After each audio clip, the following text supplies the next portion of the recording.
परम पूज्य सदगुरुदेव भगवान की जय। वास्तविक ही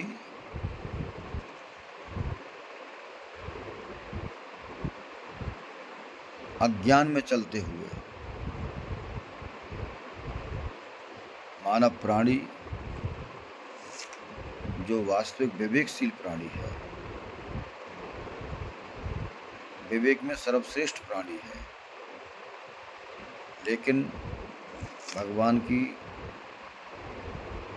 अविद्या माया में फंसा हुआ जीव, त्रिगुणी माया में फंसा हुआ जीव, अंधकार में पड़ा हुआ जीव, ये शरीर और संसार को ही महत्व देता है। उस आत्मा को, उस आत्म तत्व को, उस ब्रह्म तत्व को, उस मनुष्य तत्व को भूला हुआ है। यही इसके सबसे बड़े दुख का कारण है। दुख की निवृत्ति ज्ञान से होती है, दुख की निवृत्ति प्रेम से होती है, क्योंकि जहाँ ज्ञान और प्रेम आ जाता है वहाँ वैराग्य भी आ जाता है, और जहाँ वैराग्य आ जाता है वहाँ दुनिया का सारा सुख उस कर्ता के हृदय में प्रकट हो जाता है।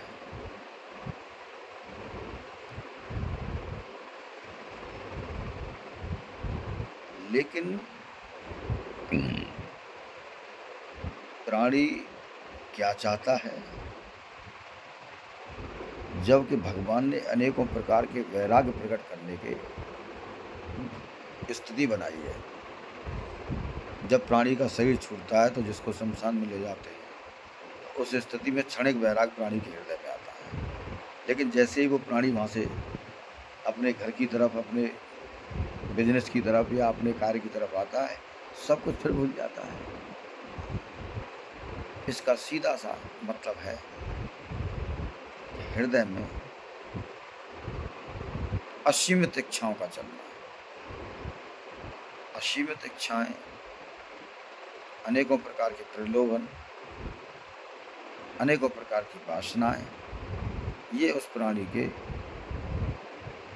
वास्तविक निज स्वरूप की विस्मृति कराती रहती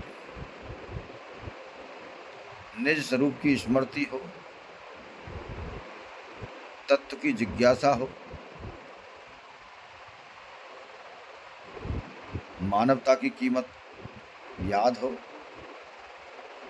एवं संत सद्गुरुओं के आश्रय का ध्यान हो, तो निश्चित है ये जीव प्रसन्न हो सकता है, सुखी हो सकता है। सुख की चाबी इसको मिल सकती है, नहीं तो ये संसार के भवरोग में पड़ा ही रहता है। जागो जागो जागो, जब तक ना रुको तब तक लक्ष्य की प्राप्ति ना हो जाए। क्योंकि जीवन का परम लक्ष्य है हृदय में भगवत अनुराग प्रकट होना, हृदय में सिया राम में नेत्र प्रकट होना, जो सारी सृष्टि के मूल में, सारी सृष्टि के कण कण में जो समाया हुआ है, उसका हृदय में दीदार हो जाना, उसका हृदय में साक्षात्कार हो जाना, यही जीवन का परम उद्देश्य है। तभी प्राणी को परम विश्राम, परम शांति, परम सुख मिलता है। वरना संसार में कितनी भी जड़ वस्तु, प्राणी, स्थान, दौलत, धन दौलत कुछ भी प्राप्त हो, सच्चा सुख नहीं मिल सकता, आनंद नहीं मिल सकता। इसीलिए हमेशा मर्यादित जीवन रहते हुए साधु संतों का संग करिए और राम राम राम राम, राधा नाम, कृष्ण नाम, शिव नाम रात और दिन जपते रहिए, तो निश्चित है मन के अनेकों प्रकार के कलेश खत्म हो जाएंगे और प्रत्येक प्राणी महान हो जाएगा। जय श्री कृष्ण।